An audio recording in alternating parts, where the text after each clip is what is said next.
or you can drop by, at least probably give it to the county. I can understand that. Ain't not that good. I think this is some of the things that we get to whatever it is. We don't address this. We fight it. And I fought it like so. But I'm not anymore. For the 2 years, that's $2 million. Shell could go to the bottom. And we show got a lot of money to continue to get more to the city. With all the years ago. Dr.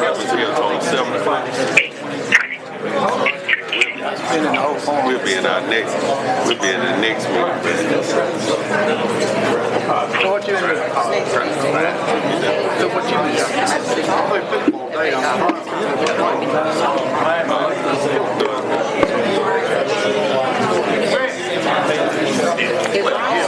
What's the picture for? That's Miles Nell. Oh, We're making more money. So if nobody's here at 6 o'clock, then we're going to do this now. Do I need to do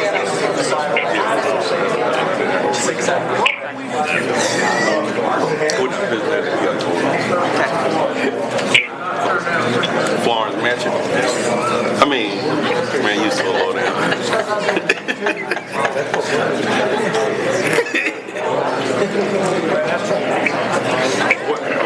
Here, Ricky. What again?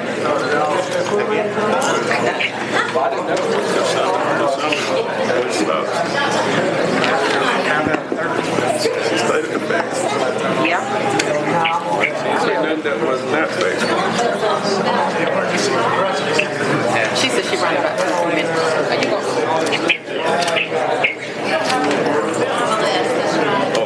He's supposed to do that.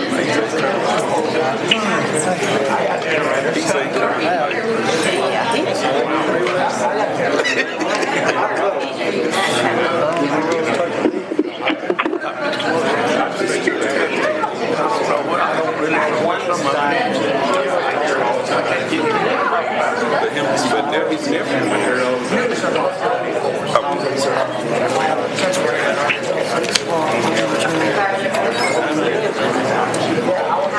Rick, our presentation of graduates.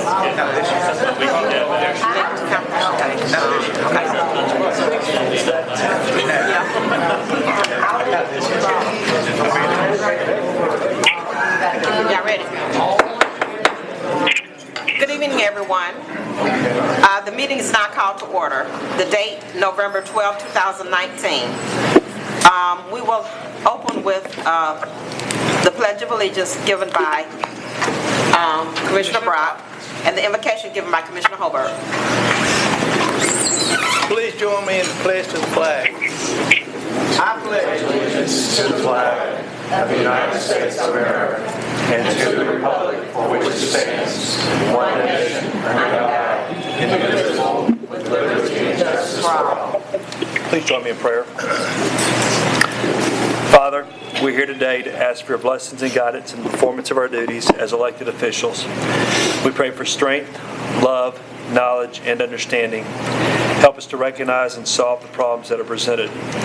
Make our solutions fair and just to the best interest of everyone. Help us to overcome our shortcomings and keep us united as a team to work for the betterment of the city and its people. We pray in your name. Amen. Amen. Madam Chairman, I'd like to make a motion to approve the agenda as presented. So moved. I have a motion to approve the agenda by Commissioner Holbert and a second by Commissioner Brock. All in favor, let me know by show of hands. Aye. 6, 7, 0. Okay. Next on the agenda was proclamation for retired educators, but the person that was supposed to be here to receive it has not gotten here yet. So we're going to move them down further.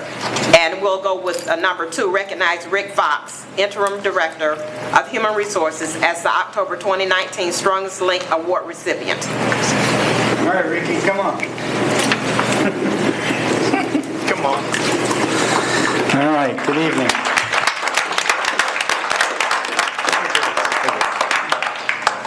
Now, that's a way to start off a meeting, huh? It is. So, how long you been here now? January the 2nd will be 18 years. 18 years he's been with the city. So, the nomination is, you have that right there under special considerations. Y'all know about the criteria and all that. And so let me just cut it right into this. So we go out about our daily business, July, and Miles comes along and says, oh, by the way, where's Miles? I know he's sitting back there. There you go. Yeah. You're going to under the bus right here, all right, dude?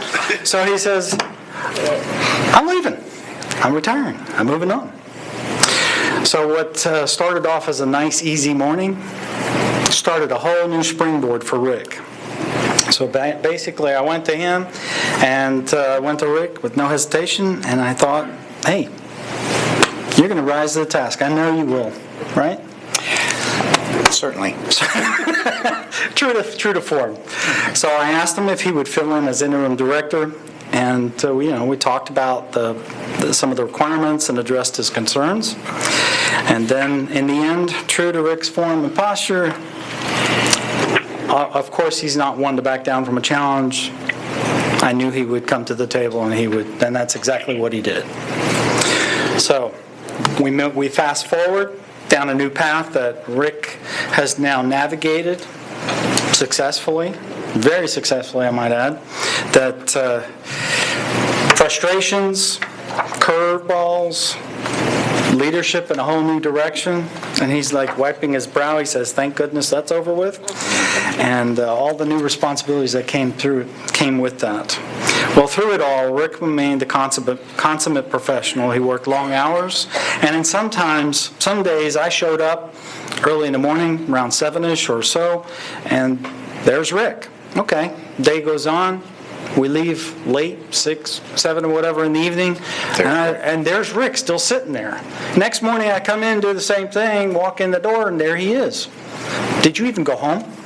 I did. Okay, I took a break. Well, I'm glad you at least got that break. I did. I took a break. So he did that, and he's a stickler for details. And when he didn't have the answers, he knew where to go. He knew where to find them, and he didn't give up.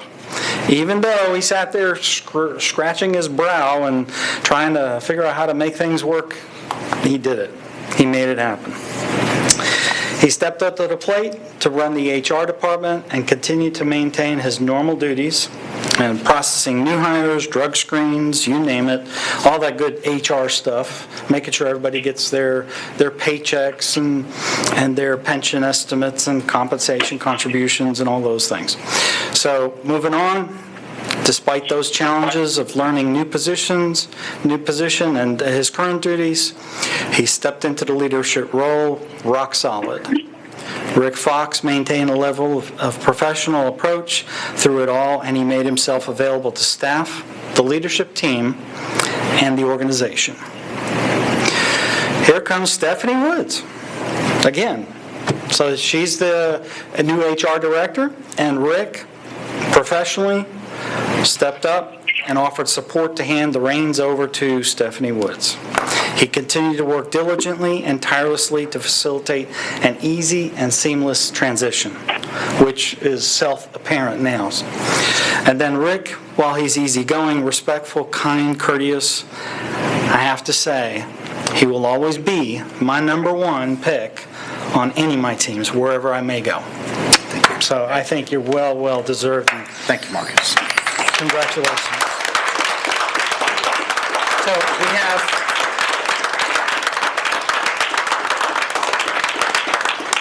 we have your plaque, and your complimentary certificate there. And then, of course,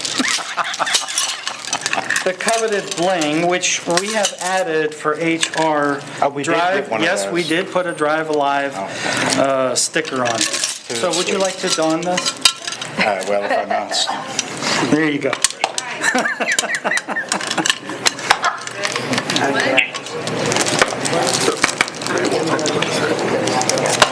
Ready to go, Rick? All right, we got to shake hands. Speech.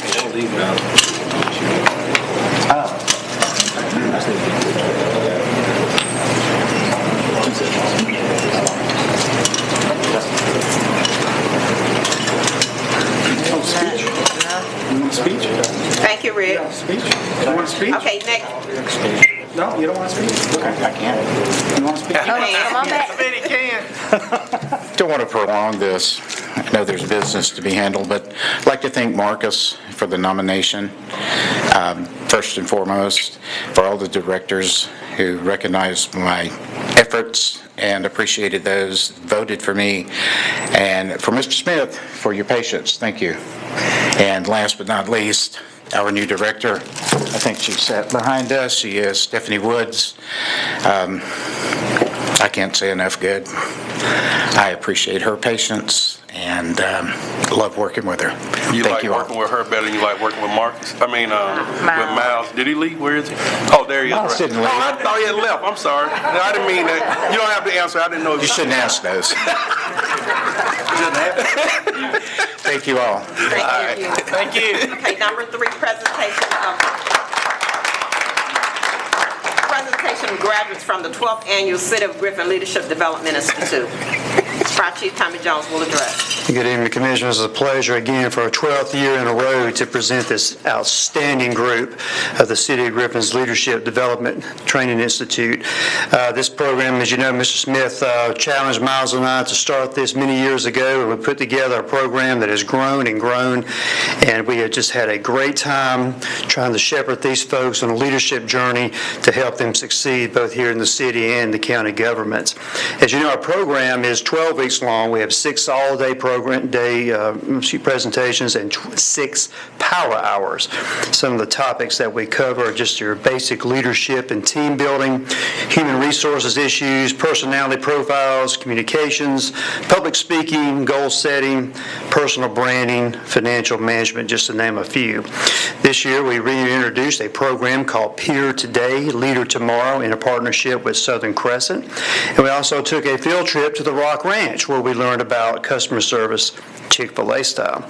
So it's our pleasure to introduce this outstanding group of people with us. Miles, in his move to the county, was able to stay a part of our program. I'm so grateful for that. So I'd like to introduce them now. We have a golf shirt and a certificate for them, and then we'll invite anybody who wants to say anything, certainly to come to the podium. So from Fire Rescue, Kevin Burkholder.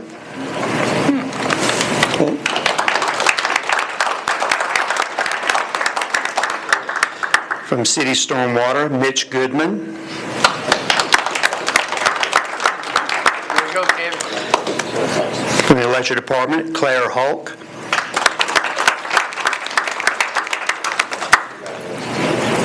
From Code Enforcement, Joni Hewlett.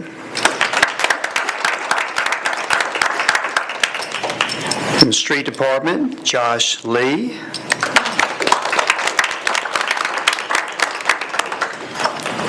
From Water Department, Brandon Lewis.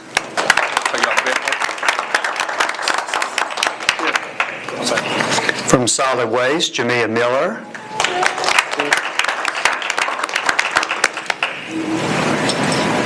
From Code Enforcement, City Code Enforcement, Courtney Scroggins. From Fire Rescue, Avery Sims.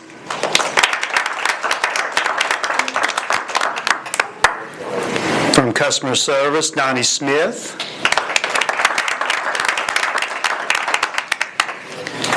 From Fire Rescue, Jimmy Smith.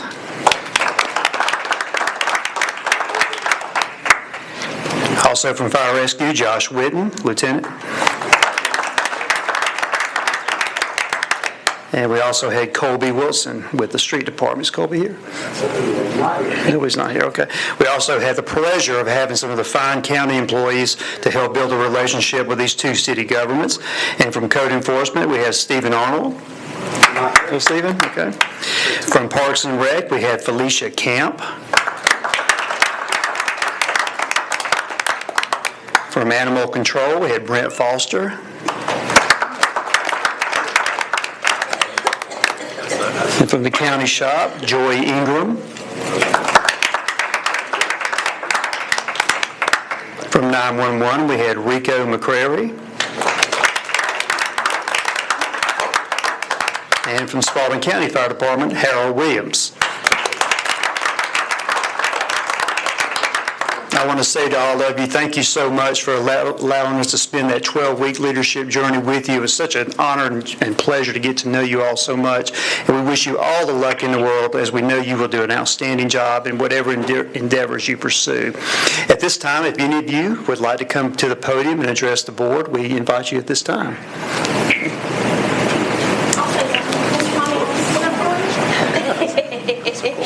I wanted to say something nice for you guys because it was, one of my classes. All right. Good afternoon. My name is Donnie Smith. As you know, I'm a customer service representative for the City of Griffin. I was honored to be chosen by my supervisor among my fellow co-workers to participate in the Leadership Development Institute. Because of the program, I've been able to recognize leadership qualities not in myself, but also in my fellow teammates. We've gotten to bridge together the Spalding County and the City and Griffin employees that we don't usually get to see. I believe the leadership program is a great resource for Spalding County and City of Griffin employees. The program has allowed many of the department employees to connect and become one as a great leader, not only for ourselves and departments, but only as well as our community. We are the City of Griffin growing together.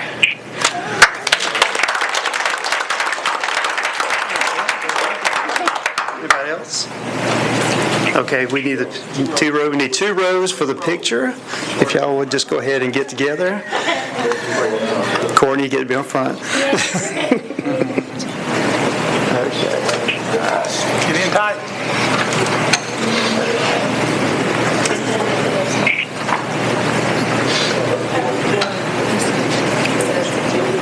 All right, three.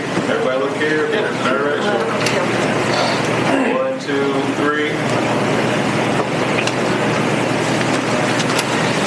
Thanks, y'all. Well done. Commissioners, thank you for this opportunity to recognize, and we'll see you at year 13. Keep up the good work. Give me captain one day. One day.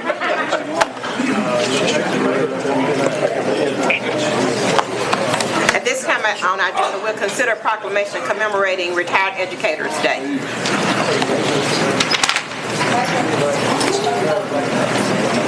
Thank you.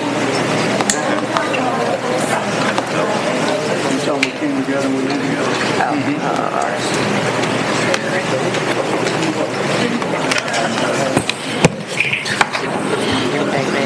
Come on over here.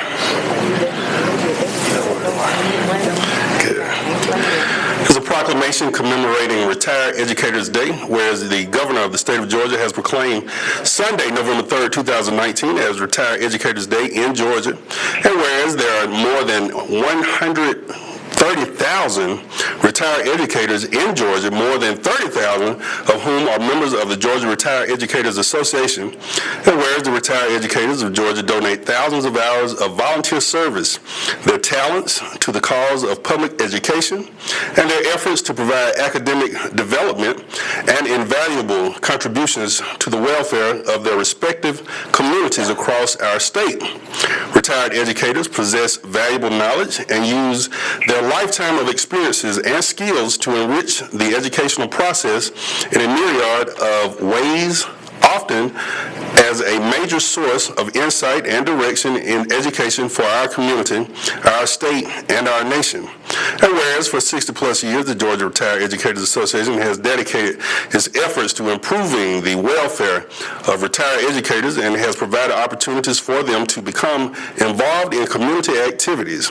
And whereas since the citizens of Griffin, Georgia, are grateful for the work done by retired educators, it is appropriate that a day be designated for citizens to express their appreciation for the valuable contributions that retired educators have made and continue to make for the betterment of human lives and for society. And whereas local churches, civic groups, governmental entities, and community leadership seek to recognize those lasting contributions made here by retired educators whose altruistic objective is ultimately to leave our society better than they found it. Now, therefore, be it resolved that the City of Griffin Board of Commissioners does hereby sincerely thank those retired educators, urges its citizens to pause and reflect on their many noble acts of service on our behalf, and to observe today, November 12th, 2019, in an appropriate manner to honor Retired Educators Day in Griffin. I have hereunto directed that this proclamation be spread upon the minutes of this meeting of the City of Griffin Board of Commissioners, set my hand and cause the seal of the City of Griffin to be affixed this, the 12th day of November 2019, noting that the City of Griffin shall proudly declare it to be Retired Educators Day, signed by the Chairperson, Mayor Cynthia Reed Ward, attested by City Manager Kenny Smith. Yeah, I get a picture.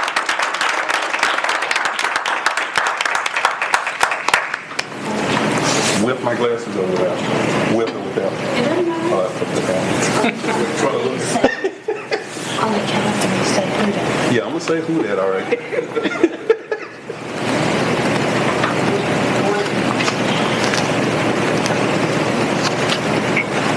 Yes, ma'am. Thank you. Okay, next, number 4, present annual audit results and comprehensive annual financial report for fiscal year ended June 30, 2019. All right, good evening one more time. Good evening. So we have with us today David Irwin, CPA from Malden and Jenkins, and he's here to present our audit report and findings, which are none, but.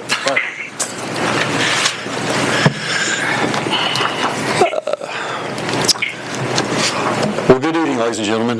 It's good to see you all again. My name is David Irwin. I'm with Malden Jenkins. I was the partner who oversaw this year's audit of the city's financial statements. And I certainly appreciate the opportunity to be here with you all this evening to discuss with you the results of this year's audit. I believe you all have received 2 documents, one of which is the financial statements themselves. The thinner document with the city logo on it is something that we call our auditor's discussion analysis. This is an internal document we prepare solely for your benefit. It gives you some general information on who we are as a firm. It gives you a synopsis of some upcoming accounting standards that we'll be implementing in the future years. And it also summarizes what I'll be discussing with you all here this evening. So if you can, please have this auditor's discussion analysis available for you to follow along. The financial statements themselves, they are the responsibility of city's management and members of the city council. As your independent auditor, our responsibility is to issue an opinion on these statements. We conduct our audit in accordance with generally accepted auditing standards and governmental auditing standards, and I'm happy to say that we are once again issuing a clean or unmodified opinion on this year's report. Now again, this is what you want. What this means is that in our opinion, the financial statements are fairly stated in all material respects in accordance with generally accepted accounting principles. In addition to clean opinion, I'm happy to say that we do not have any audit findings to report to you all this year. And again, an audit finding in its simplest term is when we find a deficiency in internal control over financial reporting. In other words, proper internal controls are not in place that would have either prevented a misstatement from occurring or it would have detected it in a timely manner. And without proper internal controls, you run the risk of errors occurring within your financial statements and the financial statements being materially misstated or incorrect.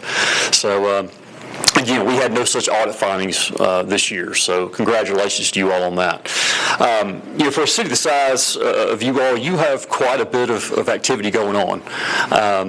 In addition to that, with all the new accounting standards that are being implemented every year, and really just how complex the financial reporting process has become, it's even more impressive when I can speak to a city council and say that we're issuing a clean opinion with no significant deficiencies or material weaknesses.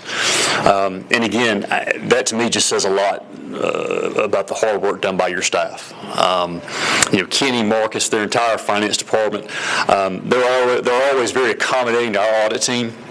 They're always receptive to any suggestions that we have, and they work really hard to get us the information that we need in order to get the audit wrapped up and finalized and presented to you all in a timely manner. So, again, just want to take a second to thank them again for their hard work this year. Now for a brief overview of the financial statements. Again, you all prepare what's called a comprehensive annual financial report, otherwise known as a CAFR. And a CAFR, it requires the inclusion of some additional information that goes above the basic financial reporting process. This document is submitted annually to the Government Finance Officers Association, otherwise known as the GFOA, and they put it through a pretty stringent review process, not only by their professional staff that they have on hand, but also a special review committee that looks at your financial statements. And when they look at your financial statements, it's not their goal to assess the financial health of the city, but rather to ensure that there's sufficient information in your financial statements so that the readers of your financial statements will be able to do so themselves. I'm happy to say that the GFOA once again awarded the city the Certificate of Achievement for Excellence in Financial Reporting, and that certificate is included at the front of this year's document. So again, I believe this is the 15th year in a row that you all have received this certificate, so congratulations to you all on that. This is an impressive document and one that you all should be proud of. One section of the financial statements that I do want to bring to your attention, it starts on page 4. This is what we call the Management Discussion Analysis, otherwise known as the MD&A. As I've said in the past, I can certainly understand you all not wanting to read all 150 pages of this document. I really can't blame you there. But if you can, please read through the MD&A. There's a lot of good information in here. It's only about 10 pages long. It's written by management. It does a really good job of summarizing the basic financial statements, as well as providing you all an analytical overview of the financial activity that occurred throughout the year. In addition, there's a lot of comparative information within the MD&A, meaning that there's financial information for not only fiscal year 19, but also fiscal year 18. And when you look at these numbers, it's easy to kind of get lost in these numbers, but having the comparative financial information right there, to me that adds a lot of value to the reader. It gives you a much better view of the good, the bad, the ugly of what transpired through the year when you had the prior year numbers right beside to compare it to. So again, that's a really good section that summarizes the basic financial statements, and I would strongly encourage you to read the MD&A. Now, the city's basic financial statements, they are broken down into 3 components, the first of which is the government-wide financial statements. Now, page 6 of our auditor's discussion analysis, it briefly talks about this component. Now, the government-wide financial statements, they provide a broad view of the city's operations in a manner similar to what you would see in a private sector business. All of the city's funds are combined into either 2 headings, your governmental activities or your business type activities. Also included in this statement are the financial activity for the city's 4 discretely presented component units. Honestly, the financial statements is really the only time you will see the city's financial activities reported in this manner. In the day-to-day operations of the city, your focus is more so on the individual funds themselves. So just kind of wanted to summarize this section of the financial statements, but I won't go into those in detail. The second component of the financial statements, as I mentioned, are the fund level statements. And again, this is typically what you see throughout the year. The fund level statements, they focus on individual parts of the government and report the city's operations in more detail than that of the government-wide statements. And when you talk about all the different funds that you all have, of primary interest to you all is the general fund. It's the main operating fund of the city, and it's where the majority of your revenues are received and your funds expended. If you all would turn to page 6 and 7. see a couple charts here that break down the general fund's revenues and expenditures for the year. The total revenues of the general fund were around $20.1 million. That's around a $771,000 increase from prior year. There's two significant sources of revenue for the general fund for you all. All your taxes and your charges for services. Your property tax is around $4.8 million. Your other taxes were around $6.9 million. What makes up other taxes? That's such things as your local option sales tax, your excise tax, and your insurance premium taxes. Your charges for services were around $5.7 million for the year. A couple other revenue items worth mentioning. You all had around $783,000 in fines and forfeitures and a little over $500,000 in franchise fees for the year. Second chart, which is on page 7, shows the expenditures of the general fund for the year. It was a little over $27 million. That's an increase of around $1.2 million compared to prior year. Once again, no surprise, a huge chunk of your general fund expenditures pertain to public safety, which is around $15.5 million. You all also had a little over $5 million in general government expenditures and public works expenditures of just under $4 million for the year. As has been the case in the prior years, the general fund has a significant amount of transfers in from other funds, mainly the water wastewater fund and the electric utility fund. So when you factor in these transfers as well as some other inflows of resources, such as your proceeds from sales of capital assets, the general fund had a pretty flat year. The fund balance increased by around $25,000 for the year to an ending balance of about $11.8 million. So again, relatively overall flat year for the general fund. If you'll turn to page 8, you'll see a bar chart that shows the fund balance history of the general fund over the past 5 years. And, it's always interesting to reflect on, where you've been and where you are when you look at your fund balance. And as you can see, for the past 3 years, the general fund has been relatively flat. But you all have come a long way from 2015, 2016, when it was down to 2015. It was about $10.2 million. In 2019, we're a little under $12 million. So you all have done a good job of increasing your general fund balance over the past 5 years. One thing I do always like to remind people, fund balance isn't what you all have in the form of cash for discretionary spending. Fund balance is merely the difference between total assets and total liabilities, only a portion of which is available cash. Another thing to keep in mind is that the general fund, on average, incurs monthly expenditures of around $2.2 million per month. So it's really good to see that you all have a strong fund balance as of June 30 to cover those monthly operating expenditures through the months of July through November, when your revenues are typically down. Another thing worth noting, the GFOA that I mentioned earlier, who you all you submit your CAFR to for certification, they generally recommend that entities maintain a fund balance somewhere between 3 to 5 months of operating expenditures. You all ended the year with a fund balance of around 5.5 months worth of operating expenditures. So again, you all are right in line with GFOA recommendations. So again, that's good to see.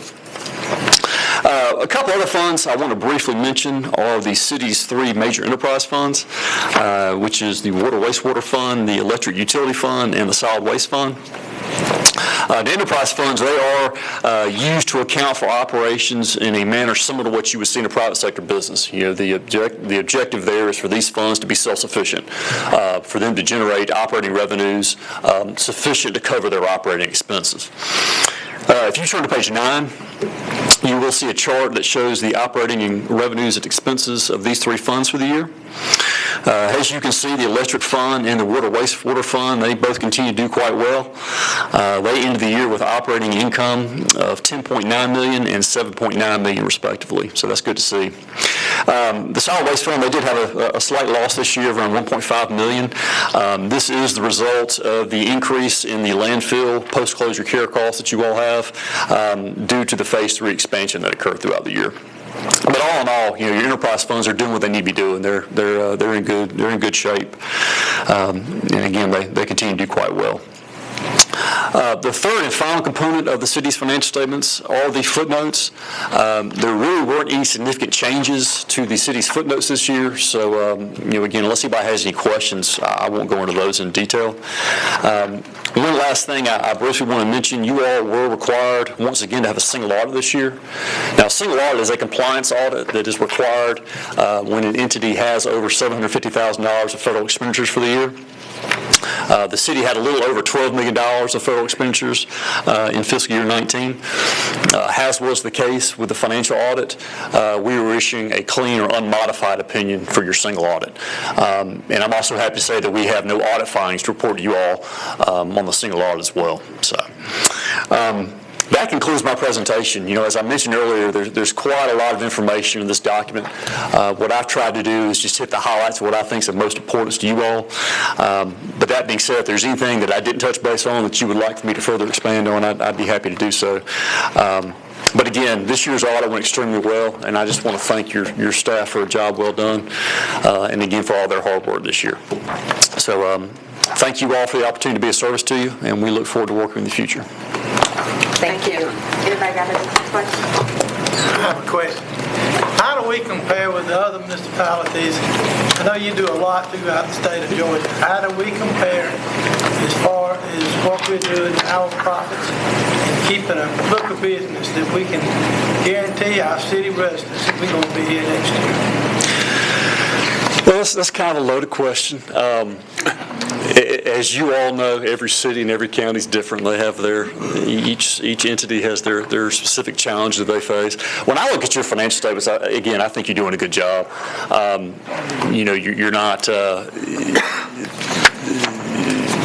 You're not rolling in the money, you would say. But at the same time, you're in good financial position. There's no fund that I look at in your financial statements that cause me too much of a concern.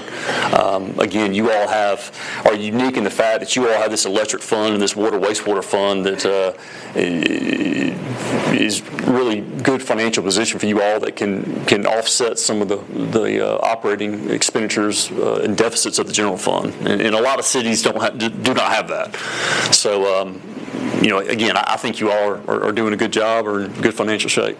Do we compare good with other municipalities close to the same size as Griffin, Georgia? I would say so.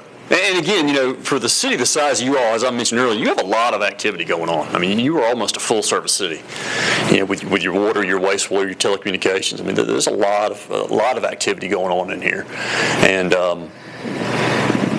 as I said earlier, it's really impressive when I can speak to you all, but with all the moving parts that you all have, with all the governmental funds, the special revenue funds, the capital projects funds, that I could sit here and say that you all are, issuing a clean opinion with no audit findings. So we should keep Marcus another year, right? I would say so. Thank you. Okay, next, number 5, review financial report for September 2019. Marcus, thanks for the address. Appreciate it. All right. So, having had the audit, now we're looking at 3 months into the fiscal year, the current fiscal year ending 2020. So as of September 30th, we'll look at the cash balance report. Any questions?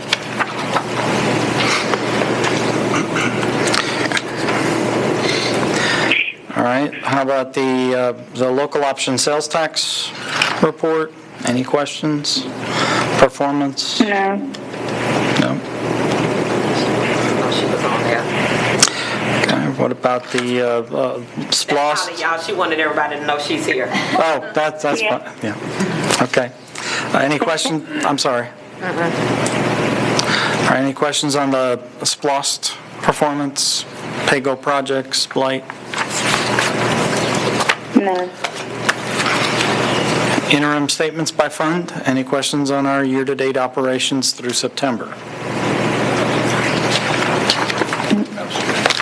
Okay. No questions? No. Thank you. Thank you. Okay, next, we'll move into our citizen comments. At this time, the chairperson will open the floor to comments from the audience. Comments should relate to a specific agenda item not listed on the agenda for a public hearing. or to a concern within the jurisdiction of the city. Commission meetings serve the purpose of conducting city business and are not a forum for the unlimited expression of opinion. The chairperson reserves the right to limit comments to matters germane to city business and may refer speakers to the city manager or other staff for a resolution. Is there anyone on my left that would like to come forward and address the board? Is there anyone on the right that would like to come forward and address the board? Okay. Thank you. We don't have any public hearings, so we'll move into our consent agenda. Madam Chairman, I'd like to make a motion to approve the consent agenda items 6 through 18. Second. Please scroll that up for us. Okay, have a motion by Commissioner Holberg to approve the consent agenda, and second by Commissioner Murray. All in favor, let it be known by show of hands. That's number 6 through 18. Aye. Hand raised now. So the vote is 7-0. Okay, we'll move into our regular agenda. Number 19, consider a request to declare surplus and retire K9 helmet and to transfer ownership to his current handler, MPO Eric Michael. So moved, ma'am. Second. I have a motion by Commissioner Brock, second by Commissioner Holberg. All in favor, let it be known by show of hands. Aye. 7-0. Number 20, consider on first reading an ordinance amending the Code of Griffin, Georgia at Chapter 58, Offenses and Miscellaneous Provision, Article 1, in General Section 587, False Alarms. Susan, can you scroll that up, please? I'm so sorry. Make a motion to approve. Second. I have a motion by Commissioner Holberg and a second by Commissioner Brock. All in favor, let it be known by show of hands. Aye. Okay, 21, consider resolution authorizing the City of Griffin Board of Commissioners to adjust the rates for commercial solid waste collection services effective 1/1/20 and amend the consolidated fee schedule accordingly. I'll make a motion. Second. I have a question.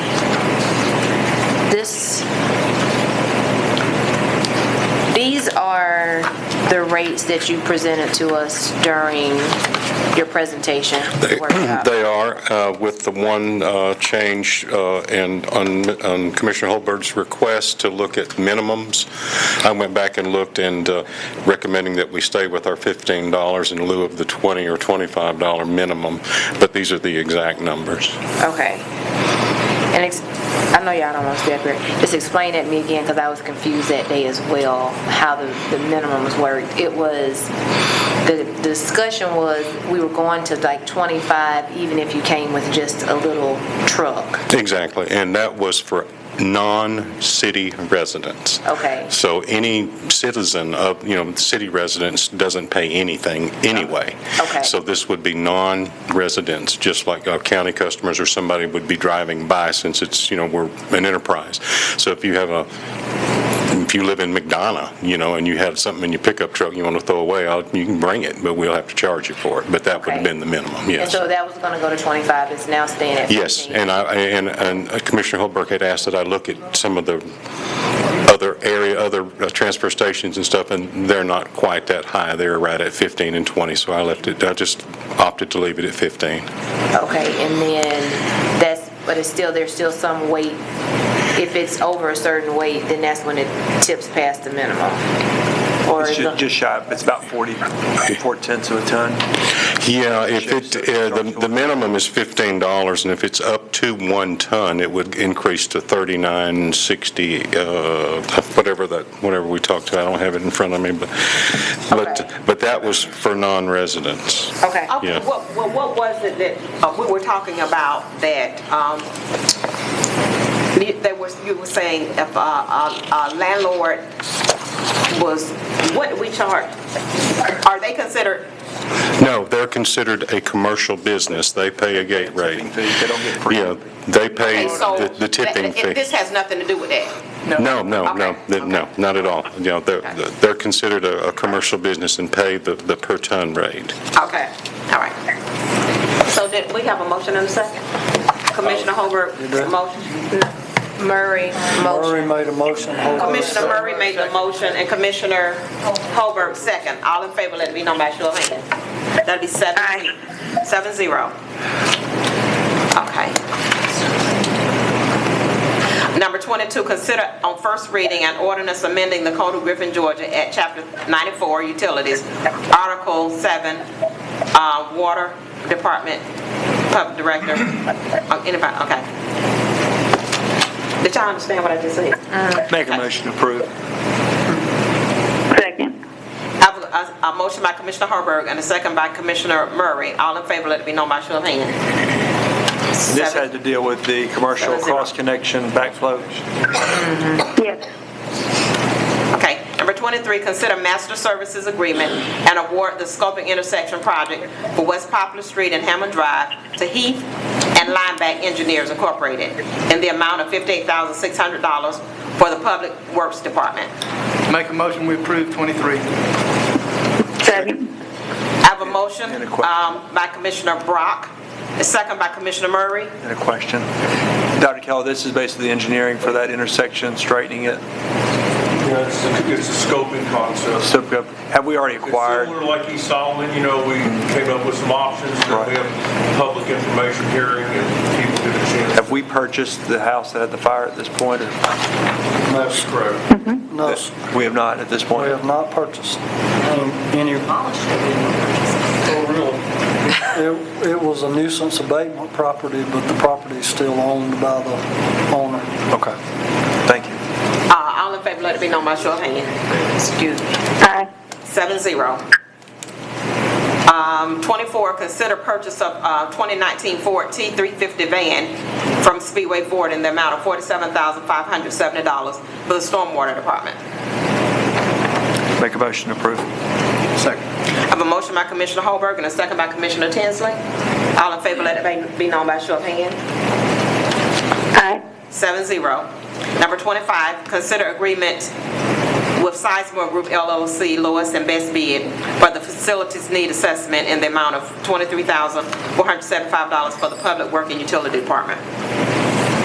Make a motion to approve. Second. I have a motion by Commissioner McCord and a second by Commissioner Brock. All in favor, let it be known by show of hands. Aye. 7-0. 26, consider resolution imposing a 6-month moratorium on any new vape shops in the city of Griffin, pending new laws being enacted at the federal and or state levels. Let me comment on motion. this just briefly. Make a motion. It's hard to impose a moratorium on something you do not regulate, and right now, the city of Griffin, along with most other cities and counties in Georgia, do not regulate the retail sale of vaping products, vaping devices. These are basically a legal device. The only regulation comes at the federal level by the Food and Drug Administration, which puts an age limit. You have to be at least 18 years of age, and you have to be able to produce an ID at the point of sale. And you have to keep certain records, the retailer has to keep certain records showing who they sold it to, which means they make a copy of the ID up to the person's age of 26. This has come about, though, in the last 3 or 4 months to be a major health crisis in this country. Last Friday, and you got a handout of the Centers for Disease Control's findings, which are only tentative at this point. They're not conclusive. But it looks like the respiratory illnesses and deaths, I think there have been 40 deaths at this point, 3 of which have been here in the state of Georgia, all appear to be caused by people trying to vape THC oil, which is a derivative of marijuana, which is not a legal substance. The legal vaping products, solutions that are intended to be used in e-cigarettes and vaping devices are certified by the FDA, and so far none of those have appeared to be the culprit. So it's the illegal operations or sources. Stuff's being sold either over the internet or through a black market, or just being traded off the, not through the traditional retail channels. But if you pass this tonight, you're basically making a symbolic statement that you've got a serious concern for the health and welfare of your citizens, and particularly you young citizens who appear to be the ones who are getting sick and having some maybe non-reversible illnesses, respiratory illnesses from this practice. So it's tough. It's something that I think President Trump is seriously wanting to address. He wants to raise the legal age from 18 to 21. In a statement he made sometime last week. It's something several members of the Georgia General Assembly have said they would like to take up and look at in the next session of the Georgia General Assembly in January. So that's kind of it in a nutshell. So are you saying that all this moratorium is just us saying, yeah, we agree with it, but really we can't enforce it? That's pretty much where we are. If somebody comes and wants to open a vape shop, these products are being sold not just in vape shops, but also in convenience stores and various other type of retail outlets. So you're saying we're legally obligated if somebody wants to open a vape shop that they can't? I would hate to see somebody waste their money doing it in light of the fact it's probably going to become more regulated in the very near future. I think we're trying to send a message basically to folks who think this may be a lucrative way to go, but they should have been watching even the Atlanta news over the last month or so, where a lot of people who are in this business today, I think, are very scared that they're going to be put out of business at some point by future regulation. Is your recommendation to approve this? Or I think it's up to you. Like I say, it's largely symbolic at this point. so who brought this before? Well, the moratorium says the tax and license clerk won't accept payment of occupational tax from a vape shop. So it's a little more than symbolic if we're not going to allow Right, so an occupational tax. who has brought this, who is making this recommendation? Several cities around the state, Gainesville, Valdosta, Rome, have all adopted similar moratoriums at this point. I've talked to several of their city attorneys, and they all said, well, we did it to send a message, but we don't really know we can enforce it. But is this recommendation coming from staff, licensing department, or is it coming from Georgia Municipal Association, or is it coming from? It'd be staff. Drew, is another way that this commission board can let the feds know that we're not in favor of any more shops in Griffin, Georgia, and not get into trouble with the federal government. Because I think this you're not going to get in trouble. I think everybody sitting out here, and I look at the fire folks sitting out here, and they see these folks. I can't hear David. We'll get in trouble with the federal government at all. We need to stand up for it, irregardless of what it says. I vote yes. I guess, I hope I'm not the Lone Ranger, but if we're doing this and it has no teeth, now Mr. Smith says it has teeth. I'm just reading the resolution that you're about to vote on to make sure you understand that, at least from my perspective, it says I'm to instruct tax and license not to accept occupational tax from these people, which in essence means that they won't open. Okay, because I'm sounded. What was that, Kenny? Not accepting if they don't what? Unless I'm understanding it wrong, Mr. Whalen needs to tell me, but that's what I understand. No, the only Saying thing. that hold on one second, Holly. He said that the resolution says that the tax and licensing office is not to accept any fees for any new vape shops. Okay, thank you, Cora, thanks. And every business with a location in the city has to pay an occupation tax. That's a revenue-raising measure. It's not a regulatory measure. Is a vape shop the only place that vaping is taking place? That's what I'm- Like in businesses. That's what I'm saying. You're finding these things being sold in convenience stores to a large measure. You're finding them, you can't really sell them where you sell alcohol as far as distilled spirits and all, but convenience stores where they do sell beer and wine. You're finding them there. You're finding them in places like even service stations. Do we see any legal consequence by not issuing a occupational sales tax? Should somebody come forth and say, we'd like to open a vape shop, and we say no? We've had one in the last month that I'm told did come in, who has paid the tax, which the city accepted. And I don't know if it's open yet, but it was in the process, I think. He said what? One. What did he say? Mics must not be up. Somebody was going to open up here in the downtown area. I don't see where this resolution, where this is doing any good. Well, this is my thing. I think I agree that this is a health concern. I do too. Like a big health concern, but this feels very knee-jerk reaction. That we're going to jump up and tell people they can't have these businesses when in fact they are allowed to have these businesses, and we don't have any real basis for telling them they don't. And then just kind of from a personal perspective, there are lots of other health concerns that we have that we don't try to pass moratoriums on how those get handled. So I am going to vote no, because this feels very, oh my God, there's a crisis.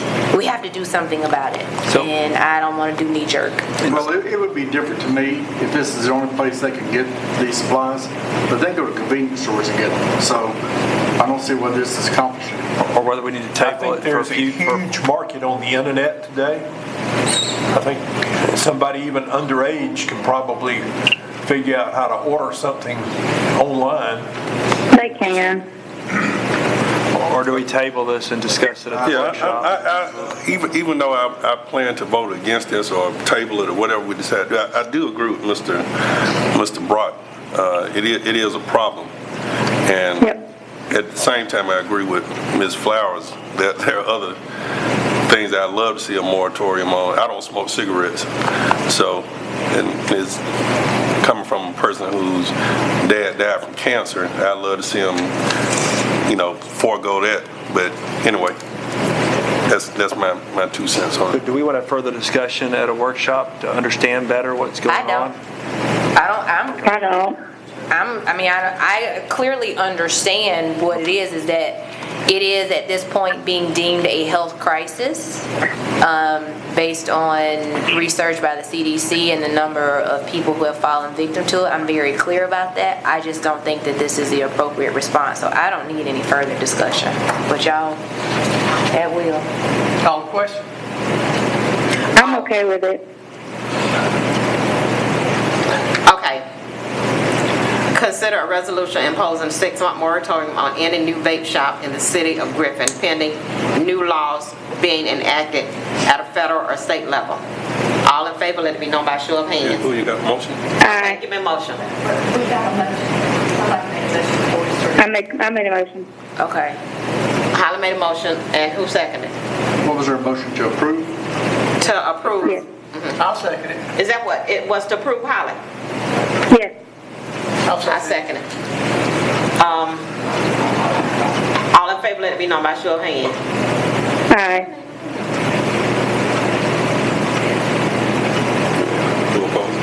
Everybody opposing? Okay, so we got 5-2. 5-2. 5-2. No, 2-5. 2 to approve, 5 2 not to in approve and favor. 5 not to approve. Okay. 5-0-2. 2-0-5. Yeah. Whatever. Anyway, number 27. Consider resolution appointing Jessica W. O'Connor as Assistant Municipal Court Solicitor and approving compensation for said position. Make a motion to approve.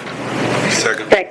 A motion by Commissioner Holberg, second by Commissioner Murray. All in favor, let it be known by show of hands. Aye. 7-0. Next, we'll move to the city manager's report. I just want to thank Marcus and congratulate him and his whole staff on the audit once again. clean audit with everything that David said about as many funds as we've got and money moving around. To me, it's pretty remarkable. And Mr. Brock, I don't think he answered your question directly, but I will tell you that we're in real good shape compared to a lot of municipalities out there of light funds and light population, and I'm proud of that and appreciate Marcus and his staff. We have a workshop in 2 weeks. We only have one meeting scheduled in December unless y'all want to meet on Christmas Eve. The only meeting that we have planned is the second Tuesday, but I think we might want to do a workshop that meeting if that's okay with y'all, since we only have one meeting in December. So we will have that scheduled. If you'll get with Ms. Watson or Ms. Bartholomew on the Cities United Summit, what used to be called Mayor's Day, a lot of those classes are already full. If you haven't scheduled those already or got your hotel reservations, we need to do that as soon as possible. We've scheduled a Hometown Connections meeting with our legislators on December the 3rd. We will meet about middle of the afternoon, have some communication with them. GMA will be here to talk about their legislative policies. I don't have an RSVP in the affirmative yet from our legislators, but I expect that, so if you'll be sure and put that on your calendar. I want to congratulate our elections winners and look forward to continuing to work with Mr. Holberg and Ms. Flowers and Mr. Brock. And also congratulations to the Board of Education on East Blast. And we're working with Disney on some pretty extensive filming that will be going on downtown between now really and around the first of the year. Be some disruption and inconvenience, but we're working with the Disney movie folks and the downtown businesses to make it all work out. So the production will be primarily over in the Bank Street, State Alley, that area over around the newly acquired DDA parking lot. So we're going to meet with them next week and get all that finalized and make sure our businesses are on board. But that'll be a pretty impactful Disney production that we'll be a part of. So we're working on that. Date and time of Hometown Connection? December the 3rd, which is a Tuesday, and we normally start about 3 o'clock. Okay. And usually take them to dinner afterwards. So just plan for 3 o'clock, and I will let you know when I hear back from them. Okay. So on November 2nd, had the privilege of going to the Georgia Military Veterans Hall of Fame induction ceremony, and two of our local veterans were inducted. Mr. Jim King, he was inducted for valor. He had over 50 helicopter combat air assault missions. For these acts of heroism, he was awarded the Purple Heart, Bronze Star, Medal for Valor, and our nation's third highest award for valor, the Silver Star. And then Dr. Philip Smith was also inducted, and he was wounded to receive. He received our testimony of his unwavering willingness to risk his own safety for others, for his heroism in multiple battles. He was awarded 3 Purple Hearts, the Distinguished Flying Cross, and our nation's third highest award for valor, the Silver Star. So had the honor of being there with several folks from Griffin, Georgia. Just want to recognize those folks. Want to thank those that have served our country. Veterans Day was yesterday, so thank you for your service. And want to congratulate Mr. Brock, Ms. Flowers, and I want to thank the voters for electing me for the future mayor for the city of Griffin. Thank you. Oh, Holly, I'm sorry, Commissioner Murray. That's okay. Thank you all for dealing with me being on the phone. I have a little issue. I'm kind of contagious, so just thank you, Kenny, and thank you, IT, for making this happen. Congratulations to board members, Cora, David, and Ms. Holberg on your election. And also wanted to congratulate Rick Fox. It's not the first time that he has been an interim for another position there. He's a team player, and I'm very proud of him. Also, I just want to make a quick announcement that we had a young girl a young citizen who came to our commission workshop last month, and her name is Molly Milton, and she will be attending the environmental board this Thursday. If anyone would like to attend at 5 o'clock, if anyone is interested in her project dealing with trees, planting apple trees, and she wanted you all to know, she wanted our citizens to know that she's continuing with the project, and I just wanted to keep you all informed. And thank you very much for coming, everybody that's there. Thanks. Thanks. Again, congratulations, Commissioner Holberg and Commissioner Brock. Just want to tell everyone that I am very excited to have been reelected and continue working for District 2 and for the city. Look forward to what the next 4 years holds, and special appreciation to the voters who showed continued confidence in my ability to represent the district. That's it. Commissioner Brown? No comments. Commissioner Tinsley? Yeah, congratulations, Doug, Cora, and David on their reelection. And also, I'd like to give a shout out to our Griffin Bears. They will be playing Friday night at Bill Hastings Stadium at 7:30. Encourage our community to come out and support the Griffin Bears, number 2 seed. They'll be playing Bainbridge, driving all the way up. And if you can't be here, you can listen to them on the radio with Turner Crossing, WKU. That's it. I want to congratulate Mr. Holberg, Ms. Flowers, and also Mr. Brock on their election. I got a bit of real special good news. On January the 2nd of 2020, in the state of Delaware, they will be appointing their first African American to the Supreme Court of Delaware. In its history, Delaware is one of the original colonies, 13 colonies of the United States. And the young lady that they have selected is married to a local attorney here in Griffin, Jeffrey Reeves. They reside in Delaware. Her name is Tamika Montgomery Reeves. She's going to be the first African American woman to be elected, selected, appointed to the Supreme Court of Delaware. She is going to be a justice on the Supreme Court, so I'll be making that trip to go up there, and it's national news, it's big time, and her husband is a Griffinite. So kudos to the Reeves family, and kudos to Tamika. Is that it? That's it. That's it. I don't have any comments. I make a motion that we adjourn. Second, Mr. McCord's motion.